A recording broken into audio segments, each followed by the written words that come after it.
Autoriteti Mbikëqyrjes Financiare publikoi raportin 9 mujor për tregun e sigurimeve.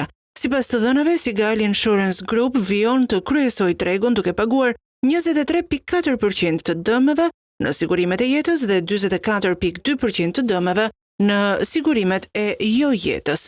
Në total, rreth 1/4 e dëmeve të paguara në të gjithë tregun shqiptar të sigurimeve mbulohen nga Sigal. Në 9 muajt e parë të vitit 2025, 15.251 qytetarë kanë përfituar dëmshpërblime nga kompania, 150 prej tyre në sigurimet e jetës dhe mbi 15.000 në sigurimet e jo jetës. Vlera e dëmeve të paguara arrin në 1 miliard e 438 milion lek, ose afro 15 milion euro. Sipas AMF, Sigal zotron 25.87% të tregut të sigurimeve në vend, ndërsa në sigurimet e jo jetës ka shënuar një rritje me 6.8% të numrit të klientëve gjatë këtij viti.